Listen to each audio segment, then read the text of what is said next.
Hello there guys, welcome to another of my live videos, and on this video there is lots to negotiate about.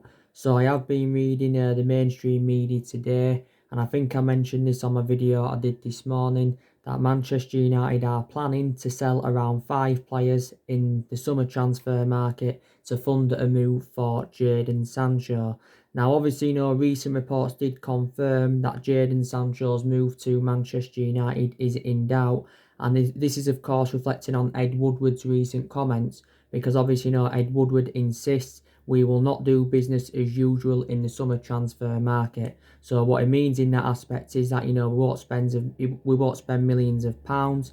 We won't spend millions of pounds, and he's basically, ruled us out making any big transfers when the transfer market does reopen due to, the coronavirus pandemic. And a lot of teams are under financial pressure across the world due to this, coronavirus crisis and that. But Jadon Sancho is one of our priority targets, and we already know how much Jadon Sancho is going to cost us. He is going to cost us at least £100 million, is Jadon Sancho, maybe even £120 million. Reportedly, the Borussia Dortmund sporting director, he's come out and give his overarching view on Jadon Sancho, and he believes that his future is relaxed at Borussia Dortmund, and Borussia Dortmund do believe that they can convince him to remain with them. So maybe Jadon Sancho will remain loyal to Borussia Dortmund at least for another season. But don't forget, Jadon Sancho did reveal that if he was to leave Dortmund, his preference would be a move to Manchester United. Obviously, it has been confirmed if Jadon Sancho is to be sold this summer, Manchester City, would get around 15% of the transfer fee due to the couple of clauses from his transfer deal from Manchester City to Borussia Dortmund and that. To Borussia Dortmund. Obviously, it did say last Monday this was stemming from the Sun, but the Sun isn't a reliable source. And they, basically said, that we'd agreed personal terms with Jadon Sancho, and it mentioned in the article that everything had been agreed between the, Manchester United and the player except the fee. So that's the only thing that hasn't been agreed, is a fee between Manchester United and Borussia Dortmund and that. But yeah, we've been relentlessly linked with Jadon Sancho. Don't forget we was relentlessly linked with him last year. But I'm actually very, very sceptical now that Manchester United will get him. I've also got the same perception on Jack Grealish. I'm not going to fully disregard us getting him, but I don't think we're going to get Jack Grealish. I'm going to definitely fully disregard us getting Harry Kane, because I know for definite, we're not going to be getting Harry Kane, because Solskjaer, don't forget, was it last week? He's given a couple of main explanations why he's happy, we're not getting Harry Kane, because one, is too expensive. Tottenham have said they want at least £200 million for him. Solskjaer does believe from his own perception that Marcus Rashford is as good as Harry Kane, and if we were to get Harry Kane in, could affect the development of Mason Greenwood. So there are the main explanations in that. But yeah, so obviously Solskjaer did reveal though that he had around 9 players on his transfer shortlist before Ed Woodward come out with this statement. Now Solskjaer still wants to make big signings when the transfer market reopens. He has confirmed he wants Man United to make around 4 signings in the summer transfer market, because Solskjaer does believe we need around 4 signings to become title contenders. Don't forget, was it last week or a couple of weeks ago now, like a lot of people updated you, I liked what Ole Gunnar Solskjaer came out with, because he did say that we will exploit the transfer market when it does reopen. So what he means in that aspect is, he thinks we can, get the right caliber players in the summer transfer market. But he's identified the areas where he does want to strengthen up. Solskjaer's confirmed he wants to recommend a centre forward in. He also wants to recommend a right winger in, and he also wants to recommend a central midfielder in. There is still some reports emerging out saying that, he wants to recommend a centre half in, but I'm very, very sceptical that Manchester United will get a centre half when the transfer market does reopen. Solskjaer confirmed his transfer strategy a while back. Obviously, he wants to continue the policy of recruiting young British talents to Manchester United like he did do last summer. But, Solskjaer, like I mentioned so far, has enjoyed 3 transfer windows with the football club, and he has spent around £220 million on 5 players.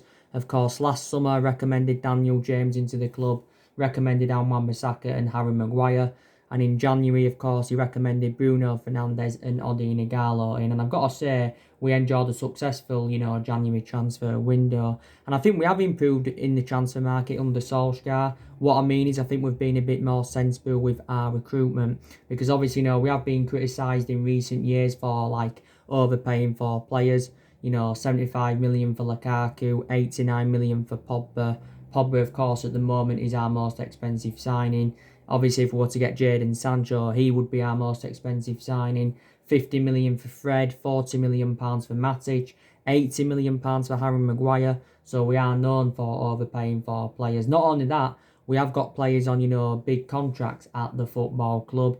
But I think we've got around 9 players' contracts that are due to expire in the summer of 2021, which is next year. But another positive is, we have actually extended quite a lot of players' contracts since Ole Gunnar Solskjaer got recommended into the football club. And also, too, in the 16 months he has been here, he hasn't only recruited 5 players in, he's also, got rid of a lot of players. I think a total of 9 players have left the football club since Ole Gunnar Solskjaer got recommended in and that. So we are planning to sell around 5 players to fund the move for Jadon Sancho. Obviously, the news is on Paul Pogba, like I've been keeping up to date with on a regular basis. He says that Manchester United are determined to sell Paul Pogba when the transfer market does reopen. Now, there's a lot of uncertainty over Paul Pogba's future. Now, Rio Ferdinand has come out and give his verdict on Paul Pogba, and he's actually said, when it comes to Paul Pogba's future, he should speak for himself. And he also said, that Paul Pogba, didn't mean to be disrespectful when he responded to the criticism that he had received from Graham Souness. Because don't forget, Graham Souness has been criticising Paul Pogba persistently. And was it last week or the week before, Paul Pogba had responded to the criticism that he had received, saying like he doesn't recognise Graham Souness and stuff like that. So what Rio Ferdinand believes is that, Paul Pogba didn't mean to be disrespectful in that. Now, I did say to if Paul Pogba does leave Manchester United when the transfer market does reopen, I think he'll either go to Real Madrid. If he doesn't go to Real Madrid, I think he'll make a return back to Turin, like I mentioned before, because Paul Pogba did enjoy 4 good years with Juventus. But I think, since he rejoined Manchester United back in 2016, the vast majority of his performances have been totally comparison. There's been other clubs that have been in for him, like I mentioned, Barcelona, PSG. Don't forget, like he updated you the other day, it did say that PSG have submitted an offer and they're reportedly willing to offer us 2 of their players for Paul Pogba. But I'm very, very sceptical that this, will go through, to be quite honest with you. I don't know if there's an actual fee involved. But the 2 players PSG have offered is Julian Draxler and Angel Di Maria, so they can get Paul Pogba. Now, I'll give you my verdict on Angel Di Maria, and Angel Di Maria, of course, doesn't like Manchester United. Of course, Angel Di Maria is a former Manchester United player. Of course, don't forget, we got Angel Di Maria back under the Louis van Gaal era. Yes, we did. We got him back under the Louis van Gaal era, and I think he enjoyed, was it 1 season with the football club? We paid just under £60 million for him from Real Madrid, was it? Yeah, so he's on that list as one of our most expensive signings. He started well, but then he just basically all went downhill for Angel Di Maria. So then we sold him to PSG a year later for just under £50 million. Now he's into his 5th season with PSG, is Angel Di Maria. But yeah, I can't see, this swap deal going through. Disregarding any swap deal, for PSG to be able to afford Pogba, they'd have to sell either Neymar or Mbappe, because Neymar and Mbappe are the 2 most expensive players in the world. So yeah, so PSG have been in for him. Like I updated you yesterday, obviously, Juventus are lining up a swap deal now for Pogba. Reportedly, they're willing to offer at least one of their players for Paul Pogba. But the players that got put into the equation were Adrian Rabiot, Aaron Ramsey. I think probably a lot of Manchester United fans will take Aaron Ramsey. And also to, what's his name, Panjanic or something like that was also mentioned. Obviously, quite a few weeks ago, there was talks of De Ligt coming to Manchester United as part of a swap deal of Pogba going back to Juventus. But yeah, I still think, Paul Pogba's first choice is Juventus. But it was totally contrast last summer because last summer Paul Pogba was relentlessly linked with a move to Real Madrid. Obviously, Real Madrid, did recruit a good 5 or 6 players in last summer. I think, they got Eden Hazard in. They also got Luka Jovic in. They also got Rodrigo in. They got Ferland Mendy in. They got Eden Militao in, did Real Madrid. So they did recruit quite a few players in. But they still want to do business, when the transfer market does reopen. Of course, Real Madrid also want to get rid of players. They want to get rid of Gareth Bale. They want to get rid of Jovic. Karim Benzema's coming to an end of his career. They want to get rid of Dani Ceballos permanently. They're looking to offload James Rodriguez. But the main explanation why Pogba's move to Real Madrid didn't materialise last summer was reflecting on the substantial amount we put on him. We priced him out of last summer's transfer market. We wanted £180 million for Paul Pogba last summer. So we was basically just demanding over double than what we paid for him from Juventus back in 2016. Real Madrid were not willing to meet that £180 million valuation. So this is why his move to Madrid didn't materialise. But Mini Raiola, Pogba's agent, he's been talking a lot since the turn of the year. I also think Ed Woodward's had some negotiations with him to try and resolve Paul Pogba's future. Mini Raiola's spoken, to his client himself. But Mini Raiola, at least in the last couple of years, has been working on getting his client a transfer away from Man United completed. And he's got a good relation with Real Madrid. And, Paul Pogba, I think, has got a good relationship with Zinedine Zidane because Pogba was talking a lot about, Zinedine Zidane last year, about his dreams of playing under Zinedine Zidane. But yeah, Real Madrid have been relentlessly linked to him, and the French press reported out recently that Zinedine Zidane wants him, and Real Madrid have identified him as their number one priority target. It also mentioned last week that Inter Milan had expressed their interest, and this was stemming from Tutor Sport. Again, I think for Inter Milan to afford him, they'd either have to offload Lautaro Martinez. I think he's been linked with Barcelona. And also, I think Inter Milan are looking to get rid of Mario Icardi on a permanent transfer because he's on loan at PSG at the moment. I think Inter Milan did say they would take around £60 million for Mario Icardi if he's to go on a permanent transfer. Inter Milan have already done business with us because they've recruited 3 of our players. They got young offers, Romelu Lukaku and Alexis Sanchez. So there you go. But I don't think, Paul Pogba, will go to Inter Milan. Pogba has exactly now got a year left on his Manchester United contract. We've not decided, yet to trigger that 1-year extension on his contract. But, he's still one of the highest paid players at the football club, is Pogba. He's on like £300,000 a week. And don't forget, the Spanish expert came out last week and he believes that Pogba, will sign a new contract with the football club. Pogba has only played 8 times this season for Manchester United. His appearances have been limited due to his injuries. But Paul Pogba, was talking about, his issues that he's had with injuries this season, and it has really, really infuriated Paul Pogba. But, we made a mistake getting rid of Pogba, when we had him under the Alex Ferguson era. We had to let him go under Alex Ferguson. The main explanation is because his appearances were limited. Pogba is now, 27 years of age, so he's still, very, very young. But obviously, due to this, pandemic that's going on, it says, we could only get around £70 million for Paul Pogba when the transfer market does reopen. Obviously, it was totally contrast, though, a month or so ago, what was coming out to now, because it said a month or so ago, Solskjaer said that Pogba will remain at Man United next season. Pogba himself confirmed, that he was interested in staying at the football club because he believes he can form a good partnership with Bruno Fernandes and that. So yeah, I think we are actually now going to get rid of Paul Pogba. Even if he was to spend another season at the club, I think he'd spend another season then leave. I don't think he's going to be here for the foreseeable future. But he said last summer he wanted to leave, and he said he was seeking for a new challenge, Pogba. But yeah, so Manchester United are planning to get rid of around 5 players, as Ole Gunnar Solskjaer's confirmed. So Paul Pogba's could possibly be one of them 5 that go.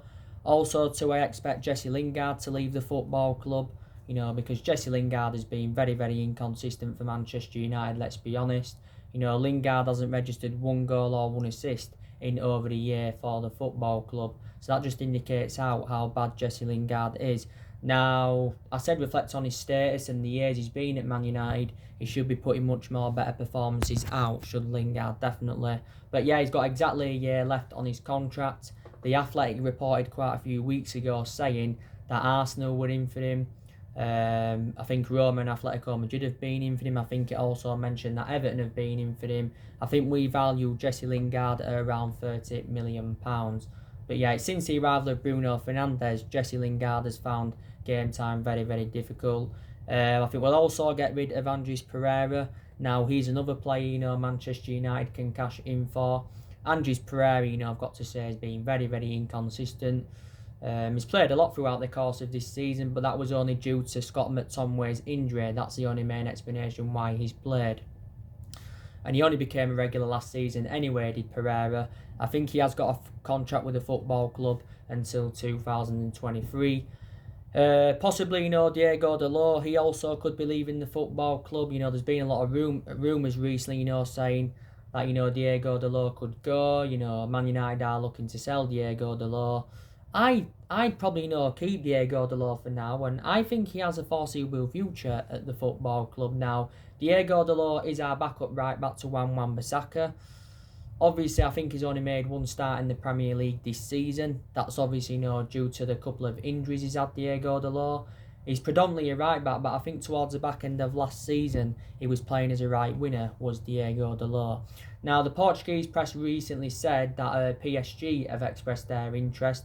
We've revealed our asking price for him. We want in the £30 million range for Diego Dalot. He's been at the football club now nearly 2 years. We got him in the summer of 2018 in Jose Mourinho's final transfer window at the football club, and we paid £19 million in from Porto. Diego Dalot has got a contract with the football club until 2023, I think, yeah. I expect us to get rid of Chris Smalling on a permanent transfer. I'm very, very sceptical that Chris Smalling will come back to Manchester United. Very, very sceptical about that indeed. Obviously, it said quite a few weeks ago that Roma may not be able to get him on a permanent basis due to their financial difficulties, even though Roma, are keen on keeping, Chris Smalling, because he's made a fantastic impact since he went there on loan. I think we're demanding around 25 million for Chris Smalling to get rid of him on a permanent transfer. But he did enjoy 9 years at Manchester United. Phil Jones, I can definitely expect him to leave the football club. He's also been another long servant at Man United as Jones. Jones is now into his 9th season at the football club. He's been here since the Alex Ferguson era. And I think, we can get maybe around, 10, 12 million pounds for Phil Jones if we get rid of him. I also expect us to get rid of Rojo on a permanent transfer. Can't see him coming back to Manchester United either. And he's on loan at Estudiantes at the moment. I expect Alexis Sanchez probably now to come back to Man United, even though we don't want him back. So this is why Sanchez is facing a dilemma, because Inter Milan don't want to get him permanently. We don't want him back at the football club. So what's he going to do? Obviously, Sanchez is on loan at Inter Milan at the moment. Despite the fact that he's on loan at Inter Milan, we're still paying the vast majority of his wages. I still believe we're paying him around £300,000 a week, Alexis Sanchez. His wages at Man United are 400 grand a week, rising up to 500 grand a week based on the image rights and the bonuses. Sanchez, like I said, did enjoy a difficult 18 months at Manchester United, but we are struggling to offload him permanently in that. So yeah.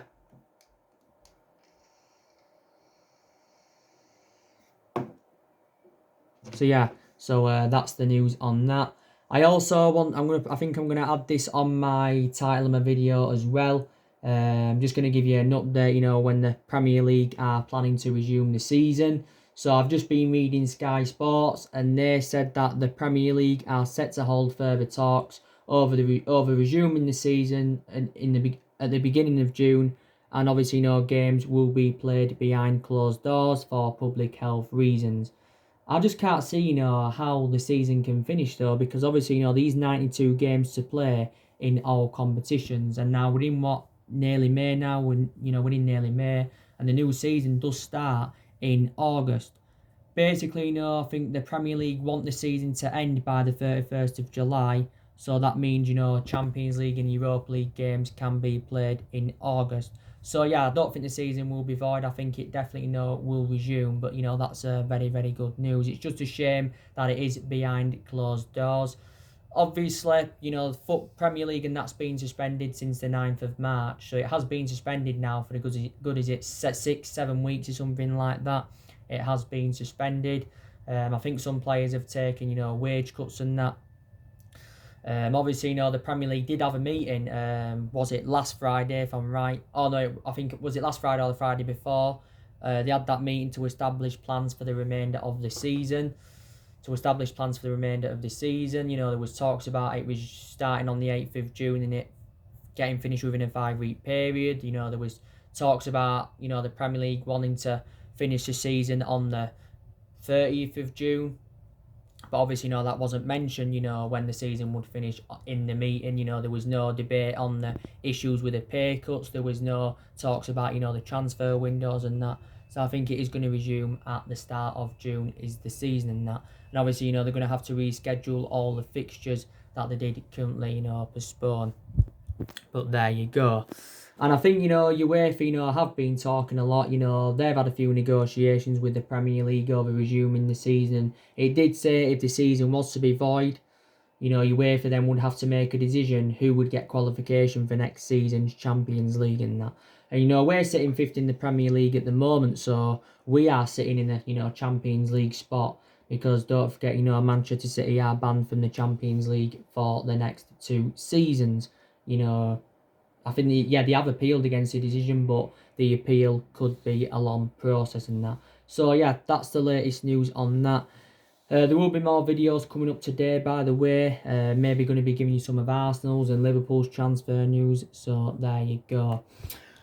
But like I said, there's been a hell of a lot of players on Manchester United's agenda. But the question is, who are we going to sign when the transfer market does reopen? Who are we going to sign?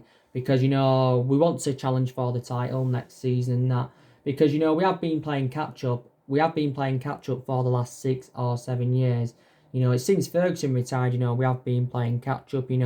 Ferguson endured 26, 27 years at Manchester United, so he endured 20 odd years of success at the club, even though Alex Ferguson didn't win out in his first 4 years at Manchester United when we recommended him in from Aberdeen. We won a total of 38 trophies under the Alex Ferguson era.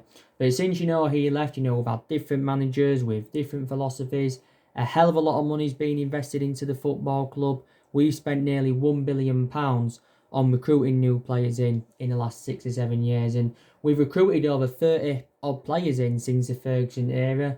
This is including, the players that we have recruited in under the Ole Gunnar Solskjaer era. Like I said, Moyes, he recruited 2 players in. He brought Marian Fellaini and Juan Mata. Juan Mata is still here. Marian Fellaini is no longer here. He left back in January 2019. He was the first player to leave under the Ole Gunnar Solskjaer era. Moyes spent around £60 odd million on them 2 players. Moyes should have never been at Manchester United in the first place. Ferguson was at the fault for ever recommending him in, but the main explanation why I recommended him in is because they was both Scottish. Then obviously after Moyes, Van Gaal, he recruited, quite a lot of players in there. Again, he got rid of a lot of players. He got rid of a lot of the players, that we had under the Alex Ferguson era, did Louis Van Gaal. But Van Gaal brought players like Schneiderlin, Sebastian Schweinsteiger, Memphis Depay, Daley Blind, Falcao, Di Maria, Rojo, Darmian. So yeah, he brought a hell of a lot of players. I think, didn't he also... I can't remember the others he brought in, but I think he brought a few more in as well. But yeah, so Louis Van Gaal brought a hell of a lot of players in, and he spent a good £200 odd million. And obviously, Jose Mourinho, he recommended 11 players into the football club, and Mourinho endured 2.5 years at Manchester United. Of course, won 2 trophies in his first season and got a second in his first season, but obviously, wasn't good enough for Manchester United. So let's just put into the equation Solskjaer is inheriting, players from the other managerial eras. So he is still in the process of rebuilding. And like I've said before, I think Solskjaer does deserve at least a couple of more transfer windows to see, who else he can recommend into the football club, because it is a transition period. And, it's been a transition period for a while, but Solskjaer's hopeful that we can get through this transition period. Don't forget, we can get some silverware on the board. We are into the quarterfinals of the FA Cup. We are into the last 8 of the Europa League. So, yeah, that's a chance for us getting some silverware on the board. And, we haven't won out yet in terms of silverware under Ole Gunnar Solskjaer. Of course, before the football season got suspended, we was in a really, really good vein of form. Because, we are unbeaten in our last 11 games in all competitions. I've also got to make an admission, and I've mentioned it before. Solskjaer's promoted the youth very, very well this season because the young players have been given their opportunities this season at Manchester United, which is very, very good. I think also Solskjaer's approach to the big games have been good because we registered like 17 points against the big six sides this season, which is a positive. I still don't think Ole Gunnar Solskjaer knows his best formation, so that's something he does need to address. You saw my video that I did yesterday. I think Ole Gunnar Solskjaer's my best formation would be the 3-5-2 formation because from my own perception we look more expansive with the 3-5-2 formation. But on a regular basis this season we have been going with that 4-2-3-1 formation and that. But we have enjoyed our worst start ever to a Premier League season for 30 years and that. But yeah, I'm still sceptical that Solskjaer's a foreseeable future for Manchester United, but I just think, we have got to give him more time at the football club. But, regardless whether his, managerial tenure at Man United works out or not, we'll never forget what he's done for the football club. Don't forget, did well in that 3-month period when he was the interim manager. Was a very, very good player for the club for 11 years. So there you go. But it is good that he has revealed his plans for when the transfer market does reopen. He's got the backing of Ed Woodward. He's also got the backing of the Glazers, which is also, very, very good. And, we've also been very, very critical, of Ed Woodward for several years. We've also been down in the club's ownership, etc., etc. So there you go. So anyway, guys, drop your comments, likes below on the channel. If you do, consider subscribe as always. And take care, God bless, and I'll see you all again very, very soon.